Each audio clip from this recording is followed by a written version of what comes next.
I'm going to just disagree with both of you, if I may. Good. It's time we have a fight. Hello and welcome. This is UnHerd. I'm Freddie Sayers.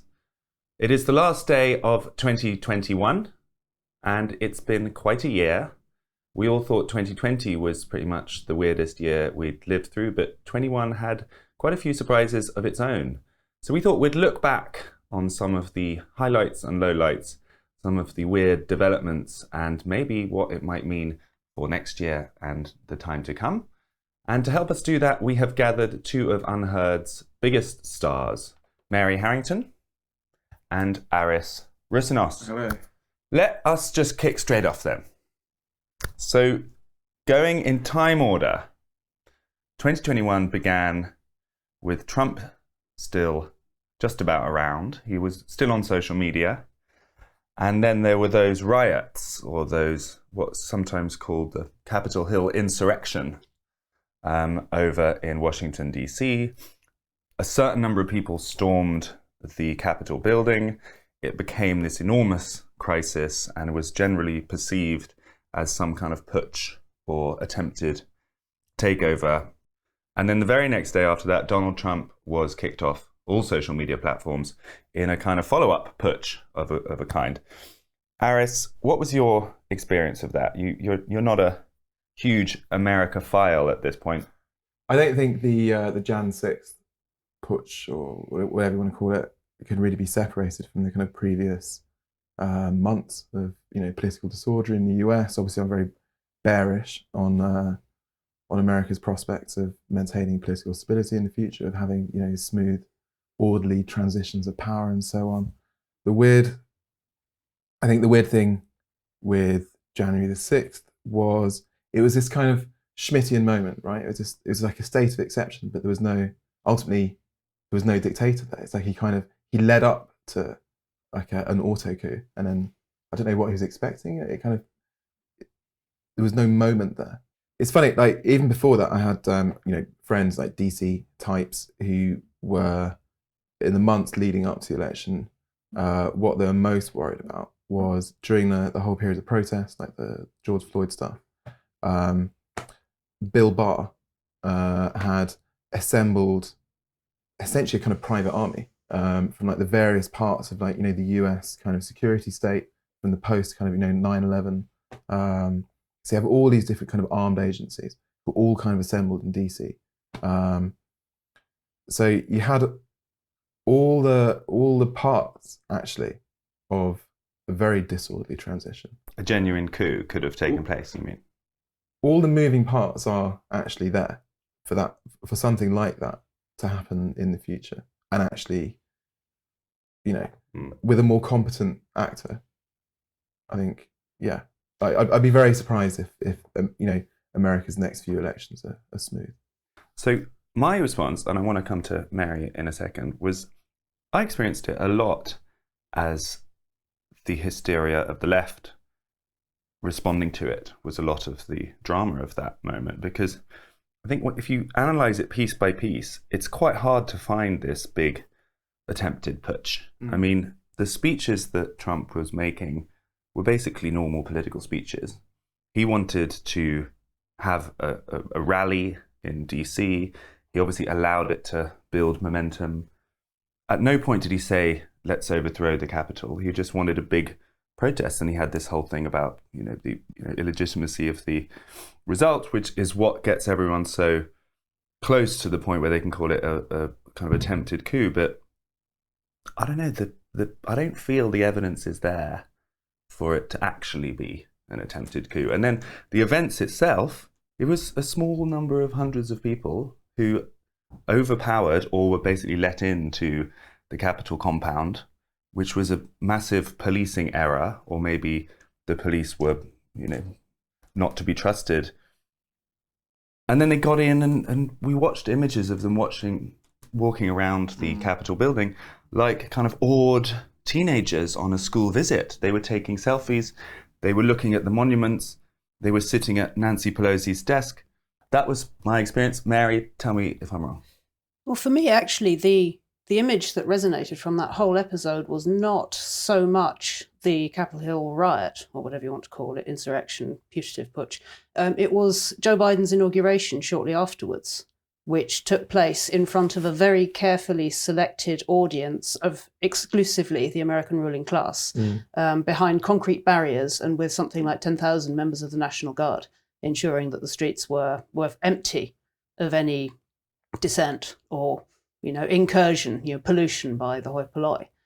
And if you put those two moments together, I mean, my one possible way of reading it is to think that on January the 6th, what happened was a last-ditch attempt by an American people who genuinely believed that the Capitol belonged to them as democratic citizens to enter that space and to say, no, actually, we want our voices heard. Whatever you think of what they wanted to say, or whatever you think of their political orientation, it felt to me like a genuine. It had a sort of grassroots energy to it and a kind of chaotic sense of democratic participation. However kind of cack-handed it was in practice, and however disruptive it was in practice.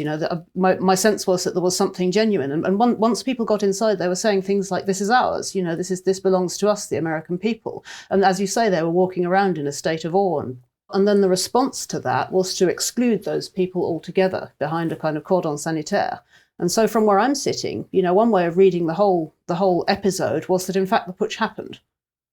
And the putsch was a putsch by the American ruling class, the sort of digital era American ruling class against the American people. Well, that takes us very neatly into what happened the very next day on January the 7th, which was that Donald Trump was kicked off Twitter and Facebook simultaneously.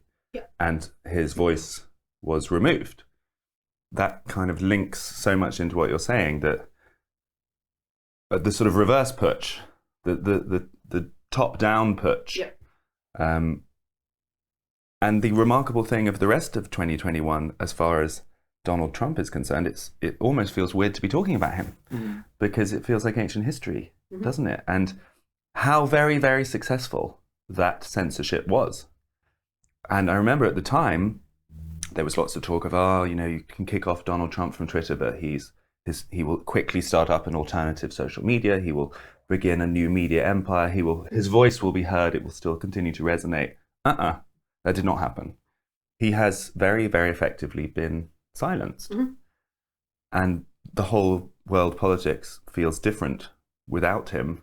Many people will say that it feels better, but it's, whatever your view of that, it's a remarkable thing that it was the CEOs of social media companies in California who made that global change. Collectively, in collusion with one another. I think there's something extremely significant about that, which goes in tandem. It goes hand in hand with using the National Guard and a set of concrete barriers to eliminate ordinary, uncredentialed people from the centres of American power.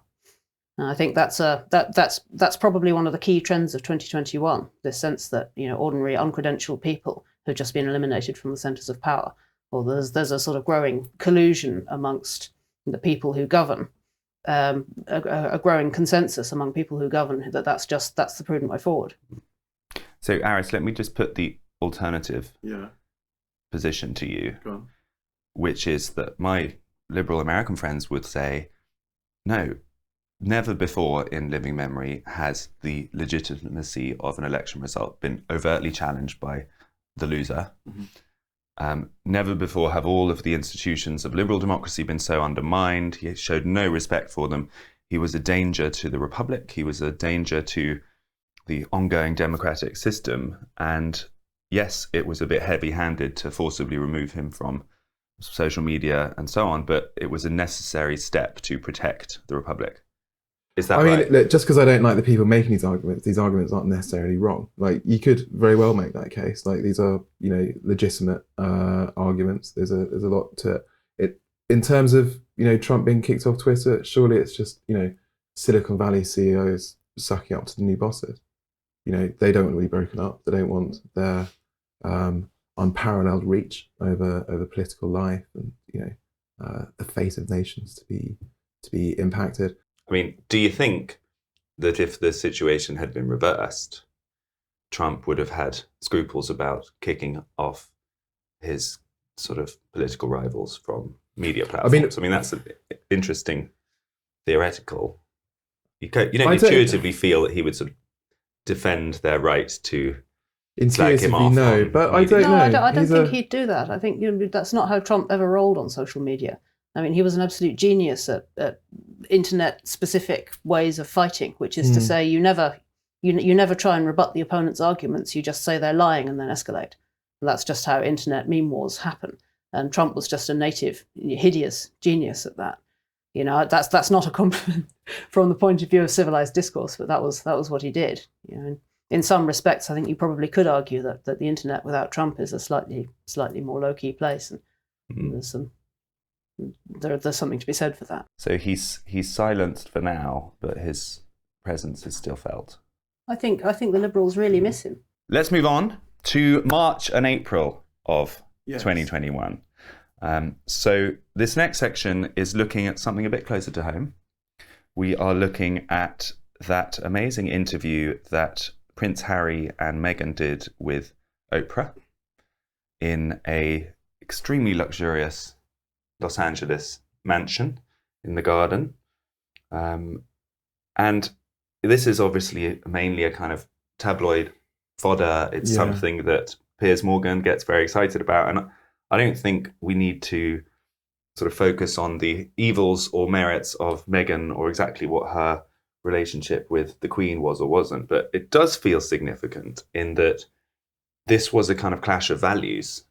And what we saw was, I mean, this is how I experienced it. What we saw was two irreconcilable and competing ethical frameworks where we have sort of Queen Elizabeth, this old-fashioned representative of this institution that is impossible to justify, whose morals are based on duty, restraint, being quiet rather than loud, not giving voice to every vagary of your heart or your every impulse, representation, symbolism, and a kind of old-fashioned sensibility. And then Meghan, who is very much the modern individualist liberal, for whom every fairy story ends with either the princess marrying the prince, literally in her case, or the Frozen narrative, the person escaping the strictures of their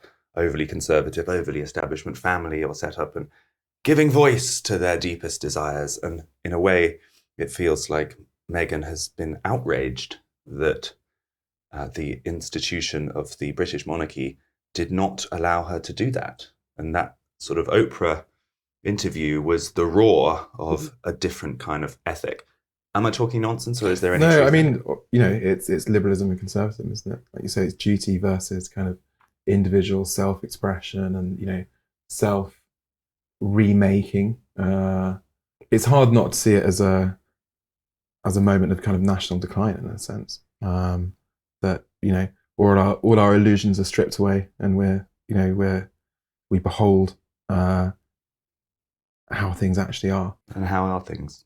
I mean, if Harry wants to give up being part of the royal family to become a mental health podcaster in LA, that shows where power lies.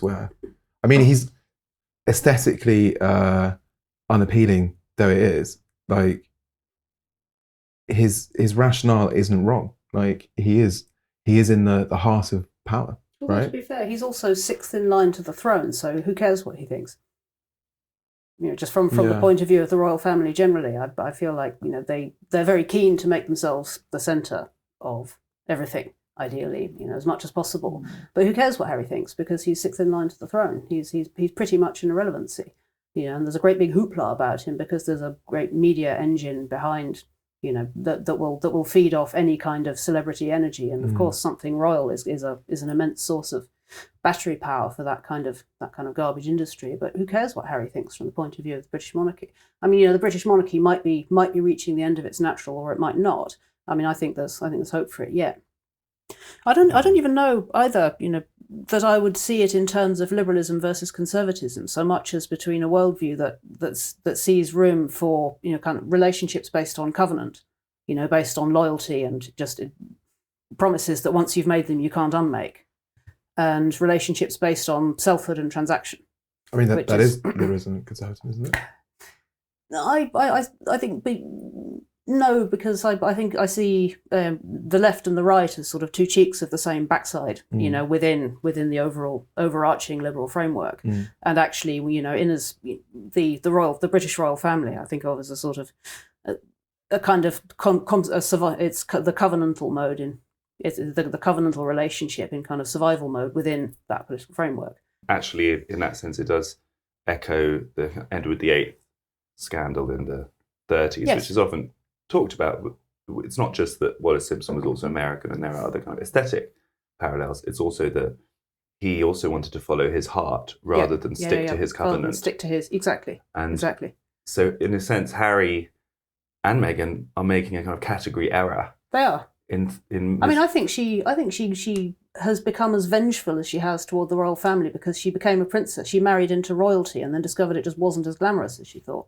I mean, if you think about the British aristocracy, you know, their carpets are always fading at the edges and their houses are freezing cold, and they're, you know, full of dogs, and everything's just not actually that glamorous. You know, I can well imagine that, you know, having come from LA and Hollywood and being used to people really genuinely, absolutely, you know, conscience-free bowing and scraping to her all the time, she was horrified to discover that in the royal household, like, servants have views, you know, and there might be ways to express them, but you know, in fact, the relationship is much more complex and also, much more mutual. They were literally put in Frogmore Cottage, which is it's a cottage. It's not a palace. It's a lot less than whatever the Los Angeles mansion was that they now inhabit. And I think she was appalled by the lack of glamour involved in being a British princess, and has whisked Harry back to LA into where glamour and where aristocracy really is boundless. If we're going to extrapolate from it, if we see it as a kind of early or mid skirmish in the bigger battle to come between these different value systems, do we think Aris is right that essentially the Meghan view of the world is now triumphant, and it's only a matter of time before these final relics, such as the idea of the British monarchy, are consigned to history? I don't know. I go back and forth on this, Freddie. You know, sometimes I'm just full doomer. I mean, something I'm fully in Aris mode, and just the blackest of pills, and I just think it's all doomed, and you know, we're all going to end up as atoms in these nakedly transactional relationships with one another, and there's just no space left for loyalty or honour or any of those more ancient, more covenantal values. And other times I think, no, actually, people aren't idiots, and people are stubborn. And, you know, it won't be the Meghans of this world, but people will find ways to resist because that's what we do. We're human. I don't know is the short answer, but I think we're down, but we're not out. You know, humanity is down, but not out. And one key moment, at least specifically regarding the monarchy, will be the sad, but one must speculate, not too distant moment when the Queen dies. Yeah. And the way the UK reacts to that is going to be very interesting, isn't it? Because there will be it will be such a huge moment, and whether it precipitates some sort of backlash in the direction you're talking about, where we sort of people want to preserve something of that spirit, or whether the movement to transition to Charles and everything puts people off the whole thing entirely, and there's a whole shift of system. Well, it's worth bearing in mind that actually the closest Britain ever got to being a republic, you know, where, you know, MPs talking openly about abolishing the British monarchy, which is not something that anybody would have done in my lifetime. No, and the closest Britain ever came to being a monarchy was during Queen Victoria's reign. And we think of Victoria now as, you know, peak British monarchy, you know, in the sort of constitutional monarchy system. You know, there she was, and her face is everywhere, and she's thought of now as having always been unassailably, you know, at the heart of British public life. But there were 10 years after Albert died where she just withdrew from public life altogether and just wouldn't play ball. And by the end of it, people were openly calling for an end to the British monarchy and the abolition of the civil list and the whole, just getting rid of the whole thing. And it was only as she began to re-emerge into public life, I think there was an attempt on her life, and also the Crown Prince became very ill and then recovered, and then there was she appeared in public to celebrate his survival, and suddenly she was back in the heart of the British public again. I suppose the point I'm making is that, you know, things might seem very bleak now, but they seemed very bleak then as well. And in fact, you know, the relationship of Great Britain to its monarchy, I think, is such a complex one and such an ancient one that I'd honestly be surprised if it'll go down without considerably more of a fight than we've seen so far. I mean, yeah, very obviously when the Queen dies, we'll be in a period of mourning, not just for her, but for, you know, the last link with a Britain that is probably better than the one we have now. You know, is that necessarily a bad thing? Maybe we're still kind of coasting along on the fumes of you know, great powder. Maybe it's actually good to kind of lay that to rest and actually think, okay, what are we now? You know, what can we do? And because to give us some more optimism, Prince Charles. I'm a huge Prince Charles fan. Let's hear about absolutely. Prince Charles. I imagine, you know, like a Charles III Renaissance. I don't know if he's going to keep that name, but Doubt it. I imagine him like Leviathan just looming over the land, you know.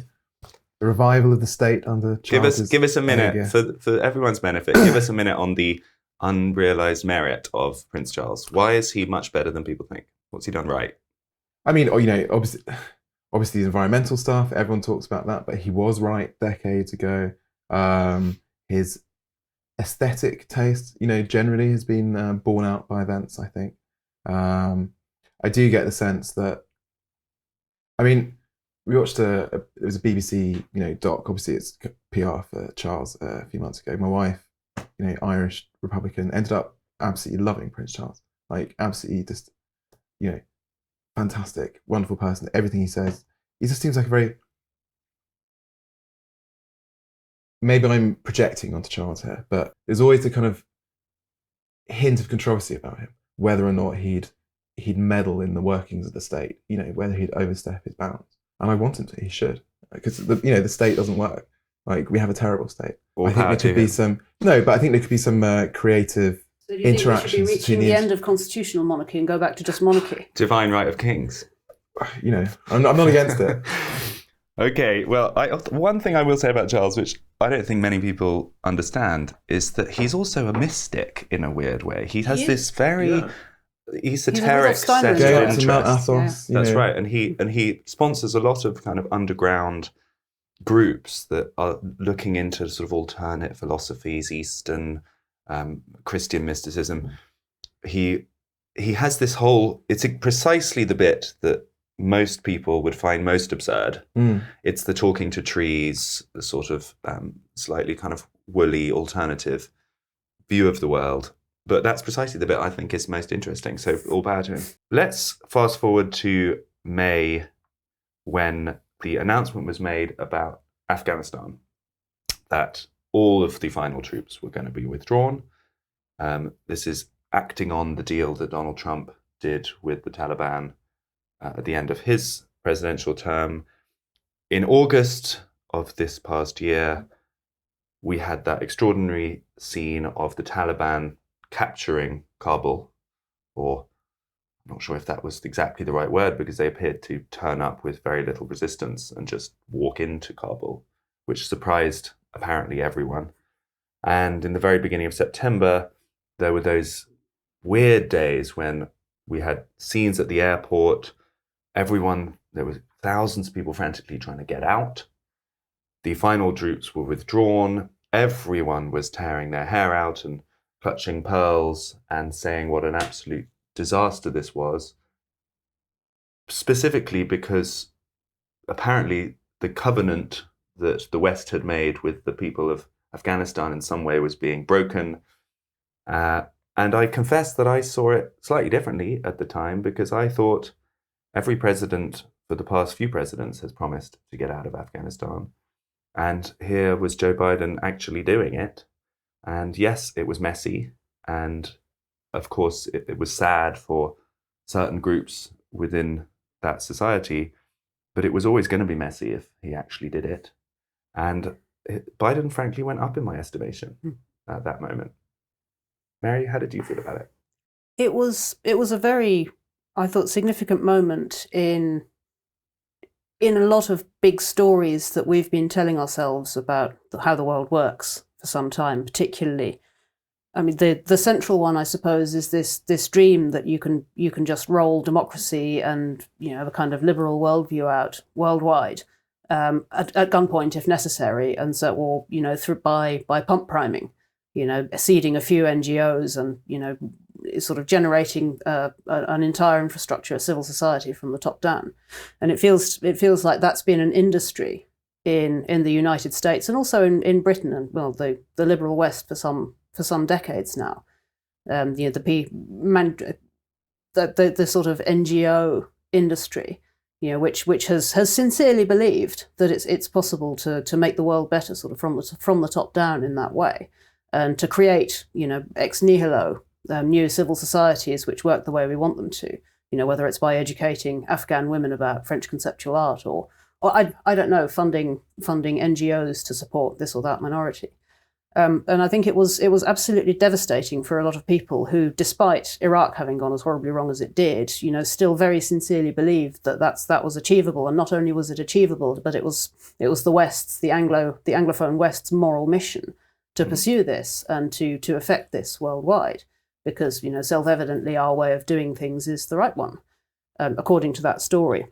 And watching and discovering that not only was that a paper tiger, but that the whole thing was founded on sand. And in fact, the stories that people had been telling themselves, in order to sustain that for as long as they'd been sustaining it, were founded on nothing. And this army, which had been trained at the cost of I don't know how many trillions, just crumbled, disappeared, or wasn't even there. And the whole thing had basically been a gigantic con. It had been sort of the best part of 2 decades of a massive scam. I think was horrifying.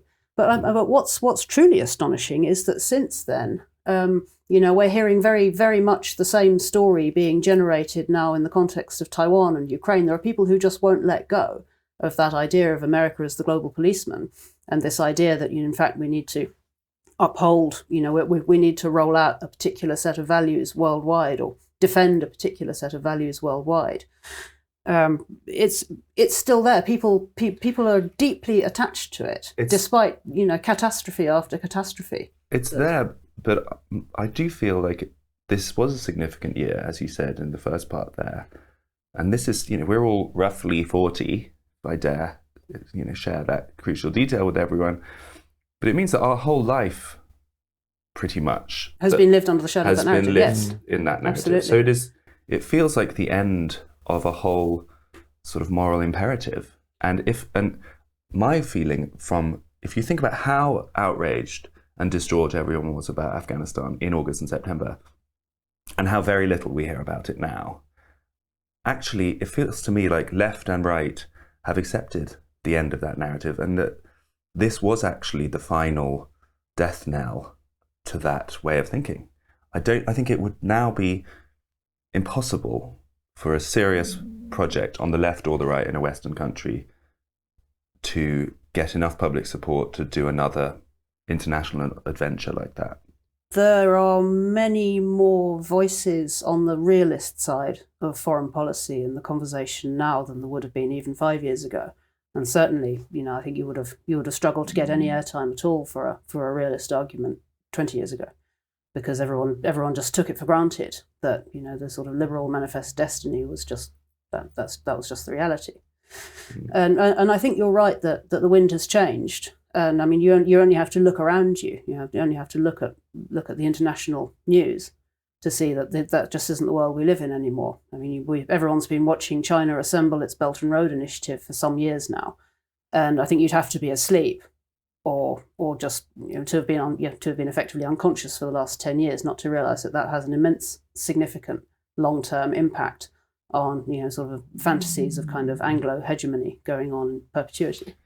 Aris, you've spent a lot of time in the Middle East. You were a war reporter. You followed this. Mm-hmm. Is this the final sort of death knell to some kind of American imperial hegemony, or how do you feel about it? In the Middle East, yeah, I think you even see kind of US client states like the UAE kind of hedging their bets. In terms of Biden, I think he's interesting in that he was obviously brought to power by this, kind of liberal imperialist establishment that was, up in arms about Trump's kind of very quite a vulgar form of realism, and yet Biden is himself. He's a classic foreign policy realist, right? He's actually, I think I'm quite pro-Biden. I think he's a broadly competent manager of American retrenchment, which is a pretty nicer way of saying decline, but he's made it very clear. Do you like him because he's weak, or you like him because he accepts? No, I think because he accepts the inevitable, and he's, broadly speaking,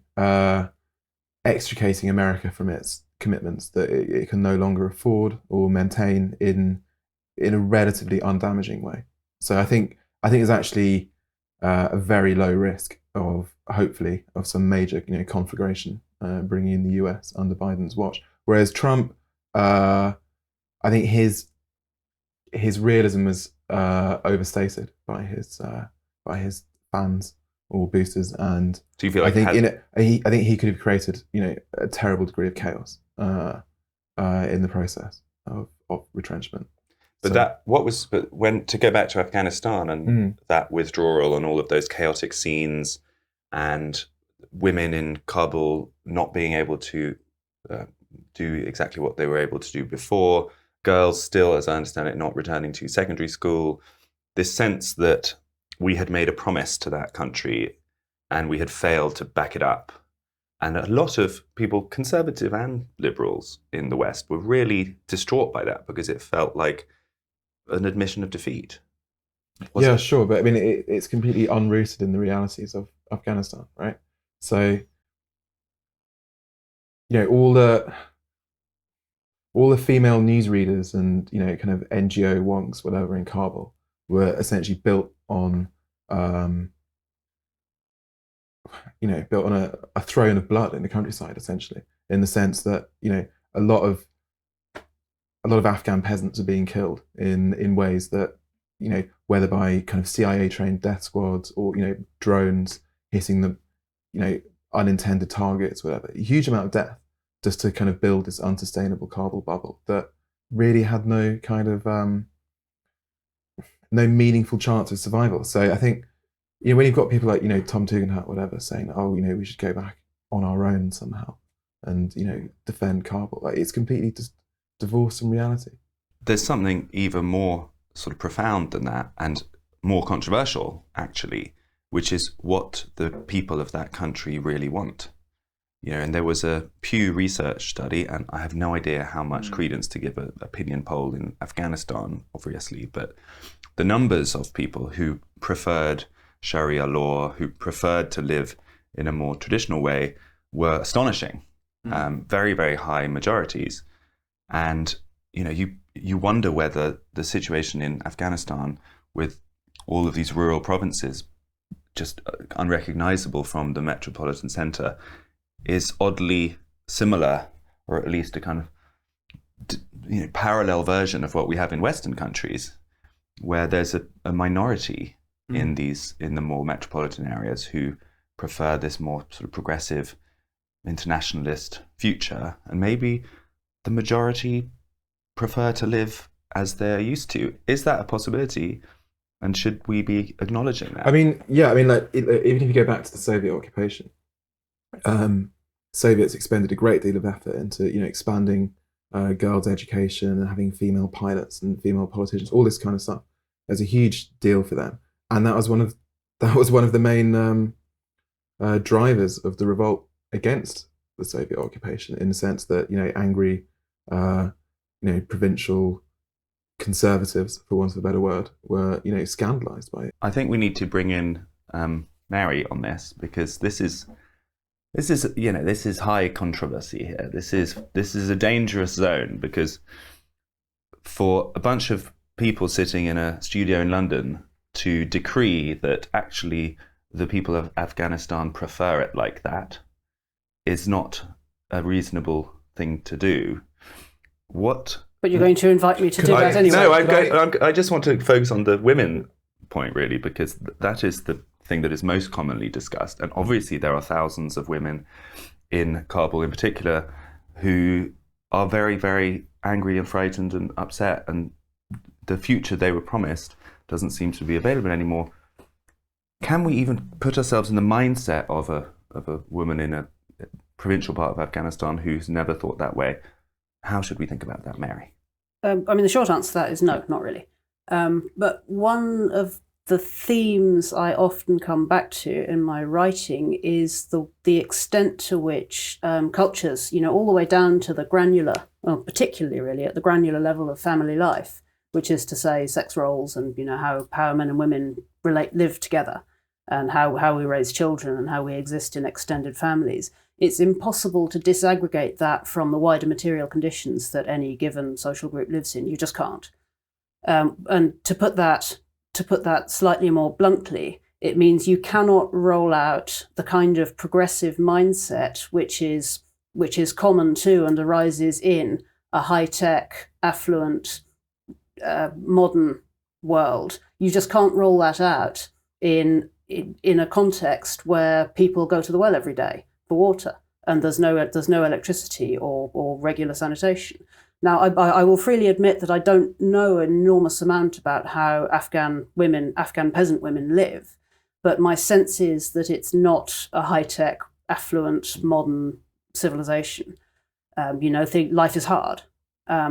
It's certainly true, and plenty of and actually, in fact, the Taliban have written very compassionately about this. Maternal death rates are extremely high among Afghan women. Life is very hard. Depression. Unhappiness is high. Death rates are high. Illness is high. Infant mortality is high. The Taliban have written about this and spoken passionately about wanting to improve those very immediate physical conditions for women in Afghanistan. I should say we take the Taliban's pronouncements with a healthy pinch of salt. Indeed, but I think we should take everybody's pronouncements on what's going on in Afghanistan with a healthy pinch of salt. My point is that from the point of view of a peasant woman in rural Afghanistan, it might be more relevant to have a group taking an interest in infant mortality in your area than in whether or not you can enjoy the conceptual artworks of 19th century France. That might just be more to the point, really. Is there running water and vaccinations for my children? Perhaps even more important than that is just the fundamental fact of security. Yeah. We did an interview here with Clarissa Ward, who is a CNN highly liberal internationalist correspondent. She's the chief foreign correspondent for CNN. And she was not disagreeing that large parts of the Afghan population were happy to have that Taliban back because they fundamentally choose security over chaos. Yeah, I think an enormous... That's the kind of basic offer of the Leviathan, isn't it? A vast majority of ordinary normies, whatever normie means in a given context. But I'd say, I'm willing to bet that for normie Afghan families, it's more to the point to have availability of fresh water and preferably not to have your children bombed than it is to have access to the full Western panoply of minority rights. I'm willing to bet that most of them just don't really care about that. And more to the point, a number of them would feel that the two things are actively in conflict. And actually, just yesterday on UnHerd, we had Rory Stewart, again, a liberal. I'm not sure exactly how you describe his politics. He was a Conservative MP. He's not anymore. Saying that we should re-engage with the Taliban and potentially recognise the Taliban government in order not to make them more of a sort of pariah than they actually are. Yeah, I fully agree with that. I mean, as you're saying, they need to provide basic governance, they need to provide basic security to kind of to win over the people and to prevent Afghanistan's torment going on longer than it should. But I mean, they're failing at the moment at preventing ISIS attacks. So, ultimately, we're going to need to help the Taliban to fight ISIS, which seems like a strange irony after 2 decades. But I'm going to move on because we got into a kind of beginnings of agenda discussion at the end of that section on Afghanistan. And our next topic for 2021 was the British court's decision to uphold Maya Forstater's argument that her rights to have gender-critical beliefs were defendable in an employment context, and it is not legal since that Maya Forstater judgment of June to hold a gender-critical feminist views against her. I'm going to turn to you, Mary, since this is a topic which you have written a lot about. Do you feel that those events and 2021 in general was some kind of turning point in the conversation around trans? I suppose the first thing I'd say, just returning, forgive me, to Afghanistan for a moment, I think we could look at, you know, the argument over what Afghan women want and the argument over, you know, whether or not woman can even be defined as two ends of the same argument, or you know, as two lenses on the same question of what exactly we understand by sex roles and in what context. And I think the stark differences between, you know, arguing on the one hand about whether or not it's possible to liberate Afghan women from their material, from the roles which are to a significant extent imposed by the material conditions of living in rural, you know, semi-desert, war-torn Afghanistan, versus the absence of roles which are enabled, which is a condition, you know, almost pretty much entirely enabled by living in a high-tech Western society where, you know, certainly for knowledge workers, there's very little meaningful reason why a job shouldn't be done just as well by a female person as a male person.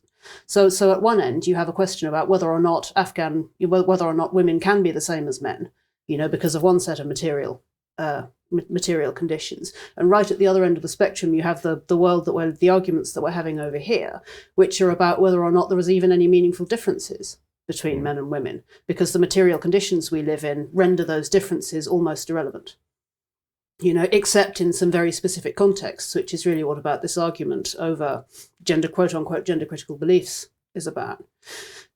So why, I guess we should, just in case there are viewers who haven't followed it or think that it's a peripheral sort of storm in a teacup culture war kind of argument. A lot of people think that, I think, that this so-called trans debate is something that happens on social media whilst normal people don't really engage in it. Why do you think it's important? The gender critical argument states that while in the course of ordinary life, there are very few meaningful differences between men and women. For example, you know, a lawyer who's a woman is just as capable of doing a great job lawyering as a lawyer who's a man. So, you know, who cares? Who cares about sex differences? And people want to extend the principle of who cares about sex differences for quite, you know, in good faith for feminist reasons to just everything. Even to the point, really, of saying, you know, if you want to be a woman, even if you have a male body, then you ought to be able to be a woman, because in fact we've all agreed that there are no meaningful differences between the sexes anymore, and that is our settled feminist view. And on the other side, the argument is that actually no, that isn't true, because there still remain a number of contexts in which physiologically the differences between men and women remain politically salient. For example, in sex segregated sport, in sex segregated contexts such as prisons or changing rooms, you know, it matters to women, it matters to children that they be able to be free from males.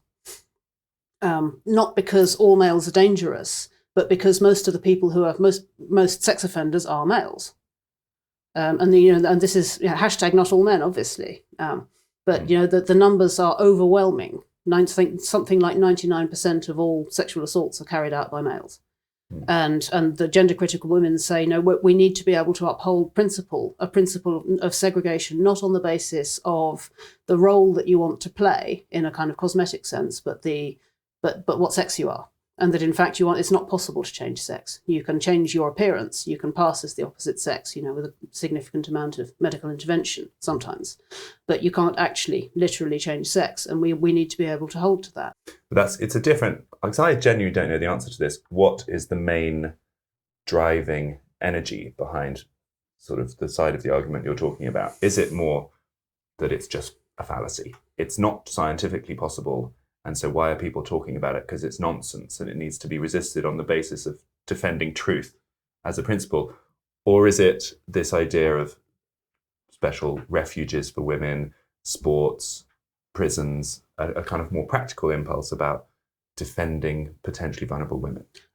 It probably depends which person you ask. I mean, I know Kathleen, who's been on this programme, you know, comes at it from the perspective of analytic philosophy and, you know, a desire to get at the truth. So her perspective is quite sort of theoretical, or at least her entry point into the conversation has been quite theoretical, saying, well, no, this just isn't true. This is factually not true. So in what sense could we understand it to be meaningful to people? And her book Material Girls goes into this idea that it's a fiction, and that in fact fictions can have a significant social place, but we need to understand them as fictions.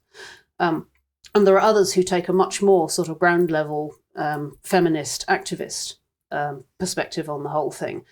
In Californian prisons, female inmates are now being given condoms because gender identity is now treated as the same as sex for the purposes of deciding which prison a convict should be assigned to. The sort of opposition is always that there are these very rare, exceptional examples of violence in a prison, or the kind of examples you're talking about, which are then picked up and it's presented as if they happen all the time. That's the argument you kind of hear. I suppose I would turn it round the other way and say, well, how many sexual assaults that would otherwise not have happened are an acceptable price to pay in exchange for people's gender identity being respected at all times? You know, what is the acceptable toll of casualties in vulnerable women, for example, in prisons or women's refuges? You know, give me an acceptable number. You know, okay. How many extra rapes is actually okay? Let's return a little bit to what we began talking about, which was what happened earlier this year. We've done the sort of background there. Do you feel that 2021, the year just passed, with that big legal judgment connected to Maya Forstater, with what seemed to be a slight change in atmosphere, at least in the UK media, with the intervention of people like J.K. Rowling, with more and more mainstream commentators from mainstream publications coming to the defense of people who took that view, even a number of people in the Guardian group? Do you think it's a turning point? And do you think that argument is sort of moving behind us? I think it's too early to tell, to be honest, Freddie. On the one side, but I do think it's very interesting the way the gender critical resistance has taken off in the UK. I mean, people who object to that resistance in the United States now refer to Britain as Turf Island or Rainy Fascist Island. So Britain is now considered a pullulating hotbed of gender critical feminism, and people don't understand why this horrific thing has happened.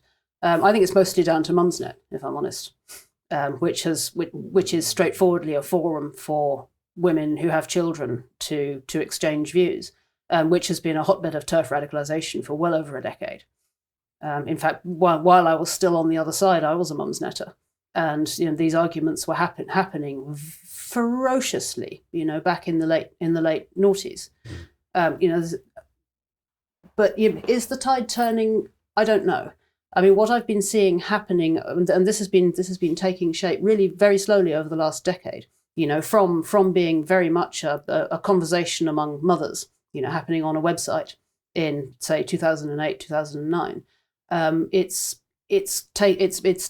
begun to coalesce really from the grassroots up via input from women who have experience of trade union organising, to an extent mothers who are just people who get things done. I mean, you know, the backbone of ordinary society is mothers who just get ordinary stuff done. Because I think one of the central themes of the critique has been this sense that the pro gender ideology side has been imposing a sort of orthodoxy from the top down, which has in fact come through the universities and is being imposed just via a march through the institutions. You know, and graduates, you know, arts graduates who come out of the universities and they join NGOs and they bring these views with them because they're just sort of endemic in universities and have been for some time, and that in fact that it doesn't have a great deal of traction. You know, it doesn't have a great deal of popular traction beneath that. You know, amongst ordinary people. And so in a sense, I think there are some strong analogies, you know, much as some gender critical feminists would object to this, with what happened with what happened in the Brexit vote. This sense that there was a consensus among people and the very top layer of society, and beneath that, in fact, opinion was much more textured and in some cases, you know, very strongly opposed to some of the things which were just being rolled out as self-evidently true. I'm going to bring in Aris here because sure. You may not want to dive straight into the trans issue and get sort of online hate or whatever inevitably comes from that. But if you want, it's a very neat example of the kind of controversies that we get a lot of, where there's a sort of intellectualized, elite/university-driven view of the world, which then gets resisted by something a little bit more earthy that itself then gets called scandalously immoral. This happens time and time again. Do you observe this? What I was going to say is, leaving aside the specifics of the trans debate, what I am allergic to is this kind of, conservative framing of, it's a victory for free speech. I think this whole kind of conservative emphasis on free speech is just a cope, basically. I think it's a way of, ultimately, I don't necessarily believe in free speech. I don't think anyone really does. I think people fundamentally want their views supported and propagated, and their political opponents' views vilified and condemned and hounded out of office. And I think this may not be a good thing. It's not an ideal situation, but I think the nature of politics in the 21st century, at least, is this kind of totalizing, war of all against all, in a sense. I think it is. I think it's a bleak view, but I think that is true. It's a kind of, all politics, when you see it, is this kind of, Schmittian friend-enemy distinction. Once you see it, you realize it's everywhere. And I think the emphasis on free speech made by, liberal conservatives is fundamentally an expression of weakness, because it's an expression of their inability to control the institutions which create the parameters of political debate. So I think it's like this, desperate last-ditch kind of defense, like, as long as we have free speech, we can, we'll survive as conservatives. But it's just a very frightening alternative world you're suggesting there, because I'm not promoting it, but I'm saying that's how I think it actually works. But in a sense, it's a self-fulfilling prophecy, though, because if both sides of a heated political argument conclude that there can be no middle ground, and that the institutions that are there to arbitrate and protect the minority view, etc., in other words, the liberal institutions, can no longer be trusted, and it is your war against all, we really are in a whole new world where the extremes will gradually become dominant. It feels the inevitable result of a world where people have lost faith in the kind of mediating institutions. Is that where you think we're headed? Yeah, absolutely. And like I say, I'm not saying that's a good thing. In terms of the culture war, I hate it. I hate this kind of interminable debate over, just kind of nonsensical things going on and on and on without a conclusion. I think it needs to be won, and I want my side to win it. And the way you do that is by taking control of the institution. And I'm sure you don't believe. Like, we see this. Like, this goes back to talking about Trump and Twitter and stuff like that. The liberal left, fundamentally, they do understand that. Like, they do very well at controlling institutions and at establishing the parameters of debate and speech, and enforcing their rules. And I think conservatives are very bad at doing that. I mean, just returning for a moment to Forstater, and what I find more interesting actually about that than the truth claims or otherwise of both sides, or the granular feminist argument. What I found interesting to track over the course of 2021 has been the way in which the gender critical feminists have grasped how things actually work now politically. And they've stopped trying to appeal to politicians, and they've stopped trying to fight these battles in the media, and they're going for the institutions.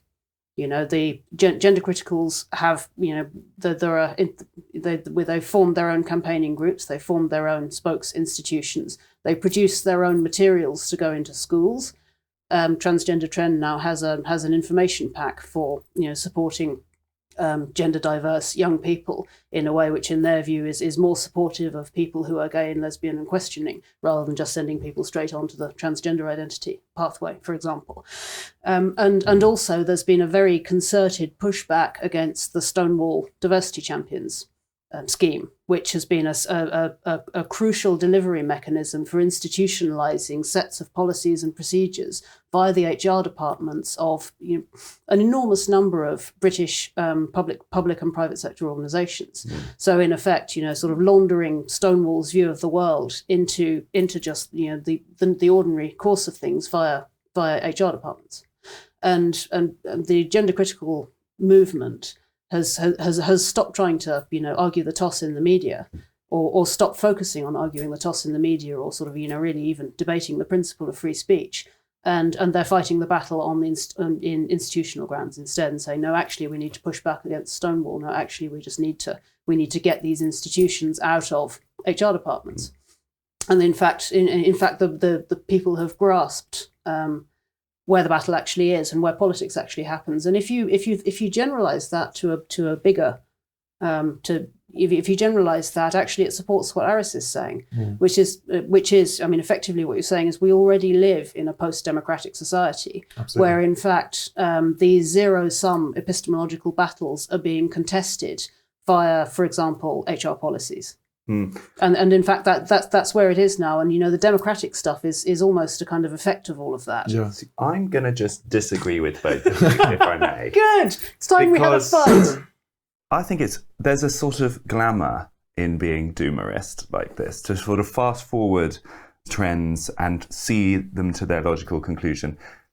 What happened in the Meyer Forstater case was that the normal British legal establishment defended her right to believe what you would consider the obvious. That wasn't a culture war and a capture of institutions. It wasn't about pamphleteering. It was just the legal system. The people who have caused perhaps the biggest shift in the thinking around this gender critical stuff is a BBC audio documentary about Stonewall that came out of the BBC that has been hugely influential and talked about and has helped to undermine Stonewall. And columnists in places like The Observer, people like J.K. Rowling, who is a left liberal centrist, essentially, you can see 2021 as an example of the exact opposite, which is that, at least in this country, those institutions are still pretty sensible. And if pushed to a place that clearly defies logic and common sense, they will push back. And actually, even the beginning of our conversation around Donald Trump, it's the same story. We did an interview with Andrew Sullivan in the days after the January the 6th riot, and he was unbelievably perturbed and anxious and sounded, it was sort of opposite end of the argument, but as dramatic as what Aris has been saying. He was nearly in tears in this conversation about how close the Republic came to breaking, but it didn't really. I mean, the terror we had around Trump's re-election and how he was going to overthrow the Constitution, he was going to get local governors to overthrow the rules about electors, and he was going to literally stage a coup that way. That didn't happen. None of the governors supported him. Even the Supreme Court of the United States, 3 of which he personally appointed, didn't even take for a moment seriously his argument. So actually, 2021 is a triumph of the old institutions in rejecting some of the more extreme movements, and we should take great hope from it. Discuss. What I would offer as a counterpoint is the idea that actually this is all just going to happen without an enormous amount of effort by I don't want to say resistance, but by people who don't feel their voices are being heard. If we feel that there's a stifling elite orthodoxy, and in fact that doesn't represent the views of the majority of the country, then the majority of the country is just going to have to get off its backside and start agitating. And perhaps then campaigning exactly. And that at that point you can envisage long marches back through the institutions, or I don't think there are 2 directions that people could be marching in. There are a number, and not all. So there's a bit of convergence there, I would say. They're not mutually exclusive. No, absolutely not. And I'm not wholly doomerist about democracy. I think the only way we're going to end up with the sort of the British political process completely broken is if people give up trying to push back, and if people give up trying to take the wheel and steer it in a slightly different direction. We have to move on because we're still only at September. We have talked a lot about the UK and the US.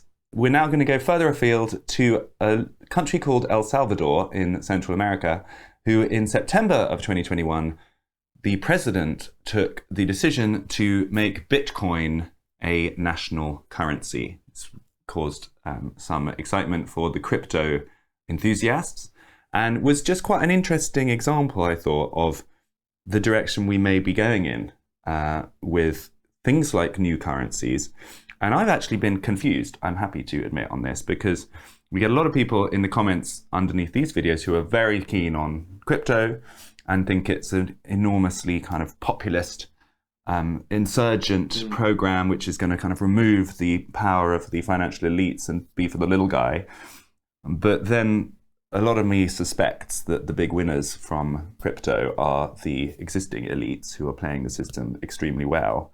And examples like El Salvador almost point to a sort of dystopian future where small countries could be almost bought by Google or Facebook or Silicon Valley as convenient jurisdictions to allow their power to be fully untrammeled.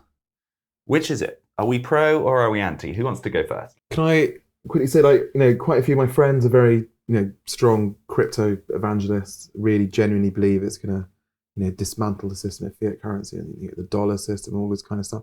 I just don't see it. I just think, again, going back to my, hobby horse, I think people vastly underestimate the power of the state. And I think in recent decades, the state has let those muscles atrophy, but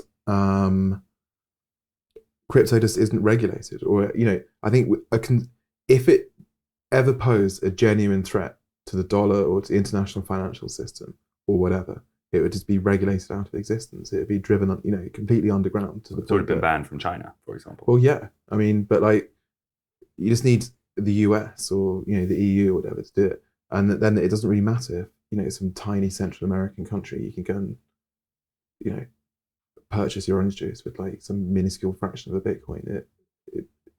I don't. So you're a skeptic in either direction. We could say. I like the idea of it. I'm tempted to kind of essentially gamble on it, but I don't think it's going to change the world.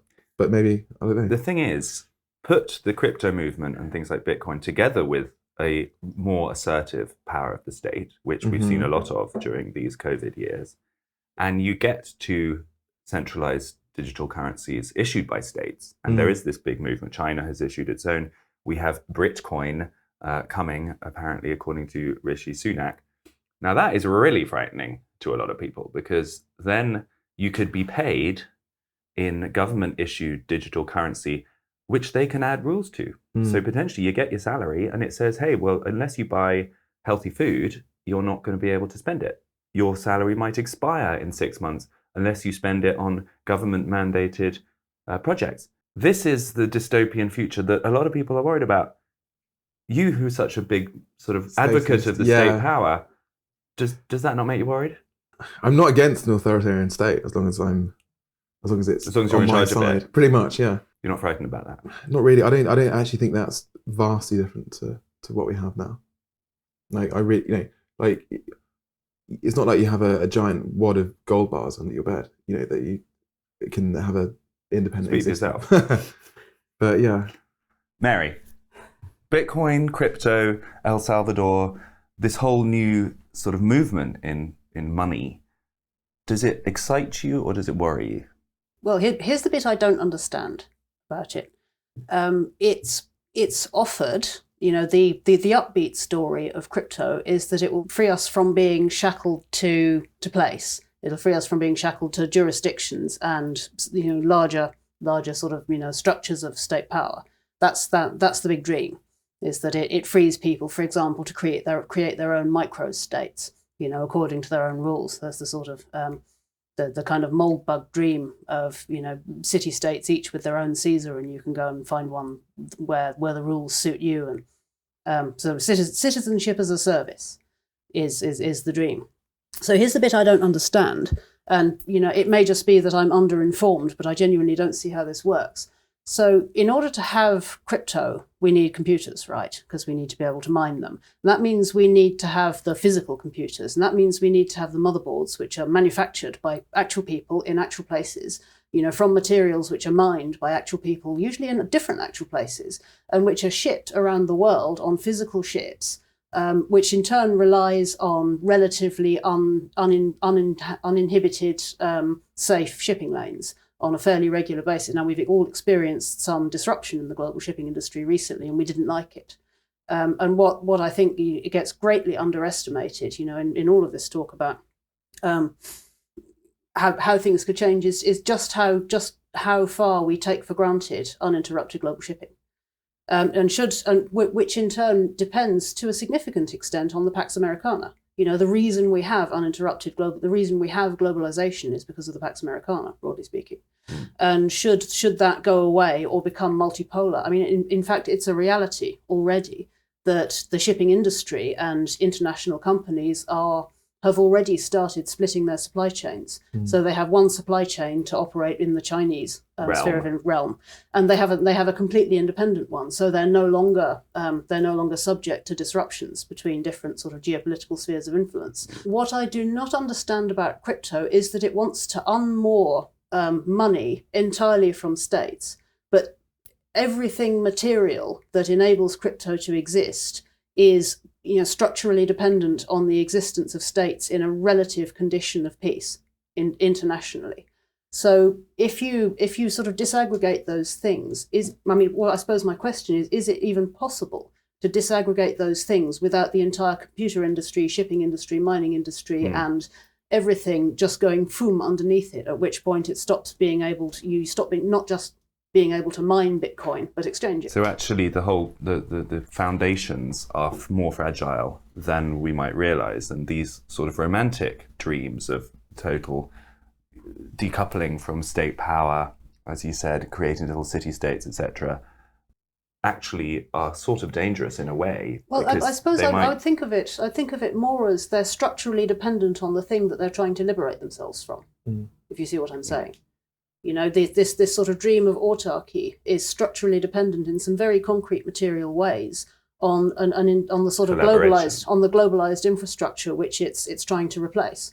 We are nearly at the end of 2021, and we have on our list COP26, but I'm quite keen to kind of gloss over COP26 because it's been so incredibly well talked about in other parts of the media. And I'm afraid we're going to bring COVID back for the final section of this conversation, because during November and December, there was a lot going on in the world of COVID. We had European liberal democracies consigning chunks of their own population to house arrest. I went to Vienna and reported on that on the first day of their lockdown for the unvaccinated. And as I made pretty clear in that film, was quite taken aback by just how comfortable that population was with the idea that a third of its own group might just not be allowed out anymore. That was quite a chilling experience. We also reported on the situation in Australia, a lady called Hayley Hodgson, who spent 14 days in an Australian camp, even though she didn't even have COVID, because she had fibbed about having had a test at the right time. So apparently there was a punitive element of it. We don't exactly know, because no one in the entire Australian government will answer us on this point. We have been entirely stonewalled. Mary, have you shared some of my disquiet about these developments, or do you think it's just the continuation of a sensible health response, and people like me, by drawing attention to these things, are creating some kind of phony culture war, and we're in fact a danger to society? On COVID, a very observant friend of mine said not long ago that in his view, COVID policy was what it was because of the directions we were, as a society, were heading in anyway, which is to say, we've embraced even more atomization because it just felt it was the only obvious thing to do in a society where actually atomization was just well advanced anyway, and COVID has just allowed us to take that to its logical conclusion. I mean, as he put it, the pod is our telos, this meme that goes around about, I will not live in the pod and I will not eat bugs. This idea that in fact we're all destined just to end up living in these little one bed pods, and surviving on mealworm slurry, and this is actually the future which liberalism has in store for us. This is obviously not my view, but it's a meme. Matrix, the right, Matrix future. You're right, exactly. The Matrix future. Plugged into the metaverse. Right. And it's a meme that does the rounds, because I think certainly for people younger than me who are living in grotty house shares and so on, it sometimes does feel a little bit like that. That in fact the only bright spark of life left is the one you live online, and actually IRL existence is fairly unrelentingly difficult and short of promise. And there is a view out there, for some at least, that COVID policy has just accelerated that tendency in societies generally. I mean, I'm going to sidestep the issue of differential incarceration policies for vaccinated and unvaccinated people, and just notice the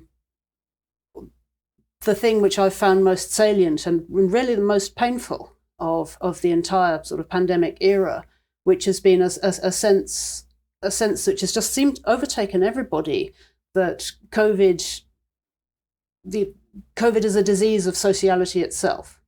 That the only way we can escape COVID is just by eliminating all spontaneous, unsurveilled interpersonal interactions.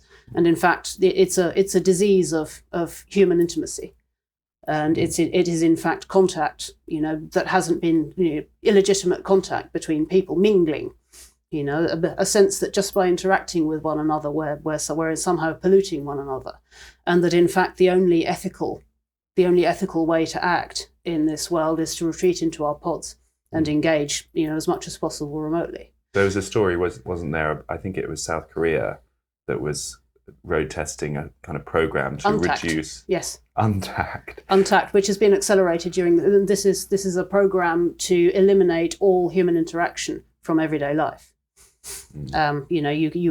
You order your library books and they're delivered automatically to a little deposit box, and you retrieve it, and then you go back to your pod and read it. I mean, it is the perfect dystopia. It is. I mean, it's not crazy or exaggerated to talk about dystopia in this context, because some of the most famous dystopias of literature sound quite like this. The Machine Stops. Is that what it was called? Yeah. Which was, I think it was in the 1920s, this vision of the future where we're all in little pods and no one actually has any contact. It's somehow very intuitively the most frightening possible future, because for a lot of people it goes against all that is good and holy. And if human contact is the source of everything good, eliminating it is the ultimate evil. I mean, people actually are beginning to think of the COVID experience in those terms, I think. Some people, yes, but I'm surprised by how deeply frightened people are, even of the latest variant, which as far as I can tell from reports is less severe.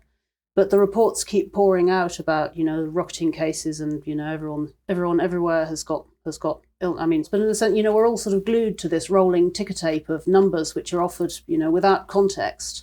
As evidence of our sort of ongoing sinfulness in insisting on interacting with one another. For an illness, the young, well, indeed, out in the nightclubs doing things that they shouldn't be doing. It feels like that. That's what Radio 4, BBC Radio 4, increasingly sounds like. It does, and I think were I 21, I would feel it not unreasonable to still be out doing things I wasn't supposed to be doing, because at the end of the day, if you're 21 and in otherwise good respiratory health, you just aren't very much at risk.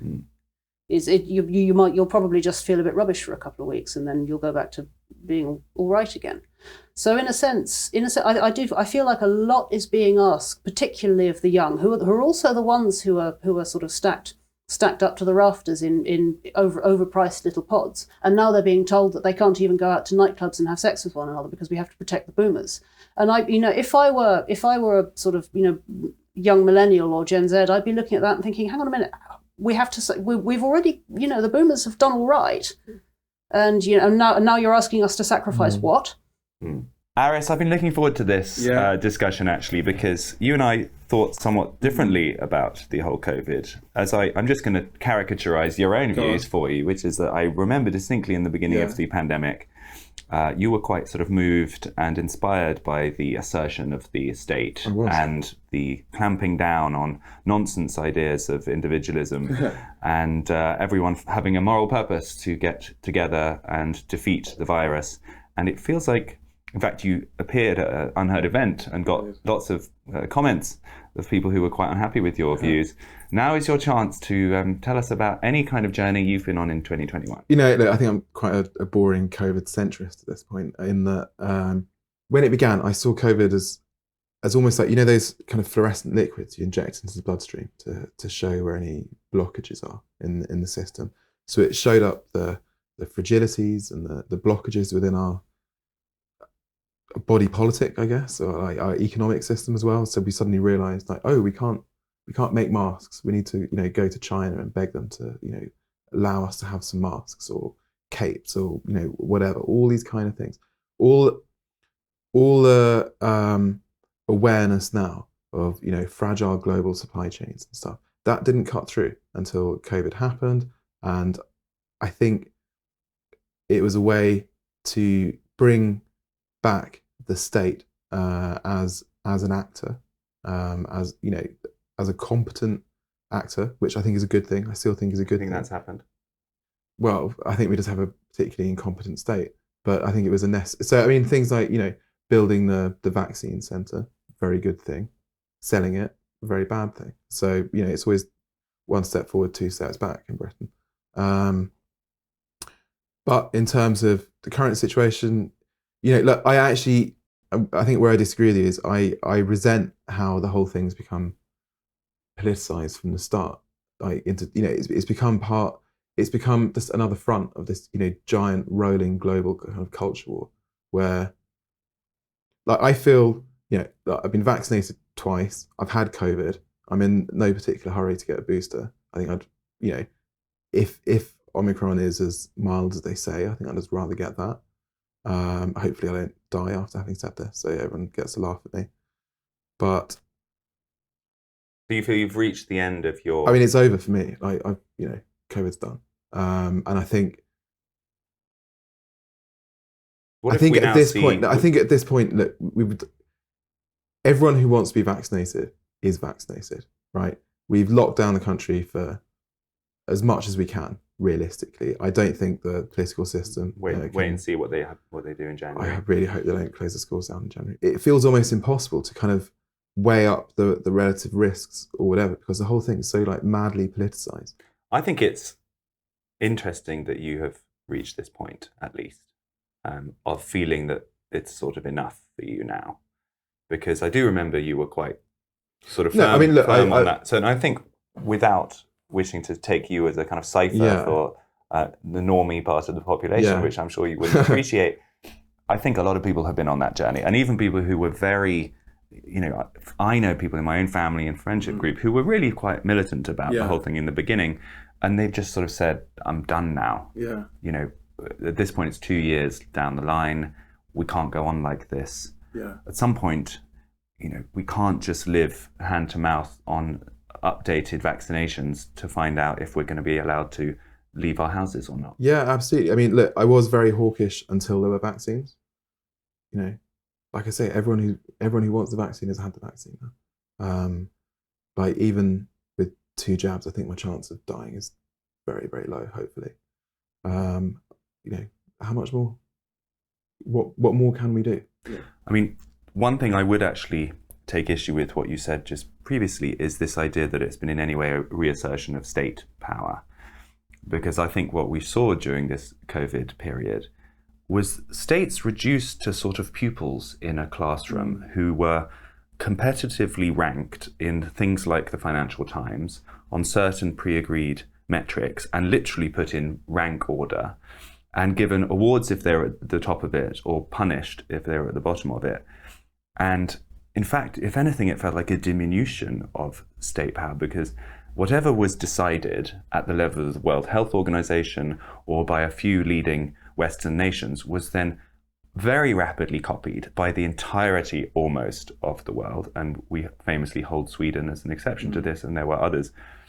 But it showed how little power states actually have in the climate of fear, and when there is big public pressure at the level of these international organizations. Locally elected leaders, they just want to fall into line. They want to be seen to do the right thing quickly. They don't want to be awkward. It's like I say, it's just another front in this kind of rolling, endless culture war, which I hate. I absolutely really hate it. But See, what? Go on. I just don't think it's a minor culture war, Aris. That sort of diminishes it or makes it feel it's minor, but I think it's the epistemological battle that we were talking about earlier. Yeah. It's people who see an entirely rational worldview where only the measurable exists, and where there is no counter-argument to something that can achieve a provable increase in a particular chart that has been decided is important, versus people who have other values that they think matter a lot, and they may not be very good at describing them. That is not, maybe it is the culture war, but it's an important one, and it doesn't feel like we're anywhere close to solving I disagree. I don't think it is rational. I mean, if you look at in America particularly, where you have this kind of almost subculture of people who are like super COVID fearful, like masking inside the house, or like making their children masks. It's got like all this kind of crazy stuff that we don't have here, thankfully, yet. That is not rational. That is not based on any kind of rational calculation of the risks or weighing up. And what I'm saying is the whole culture war around COVID has basically removed any possibility of kind of rational analysis of risk versus reward. We have finally reached December. We haven't got into the Omicron variant because I think we've said enough about that. And by the moment of New Year's Eve, we'll probably know a lot more about it. This is going out on December the 31st. We are recording this very slightly beforehand, so I don't know exactly what the Omicron situation will be. But we have had a whistle-stop, in fact, quite detailed tour of 2021 and its big movements. It's certainly been a very strange, and it feels quite consequential year. And Aris and Mary, thank you so much for helping us understand it. Thank you Thank you for having me. And thank you for tuning in. Happy New Year if you haven't already crossed into 2022. And we'll see you on the other side. This was UnHerd.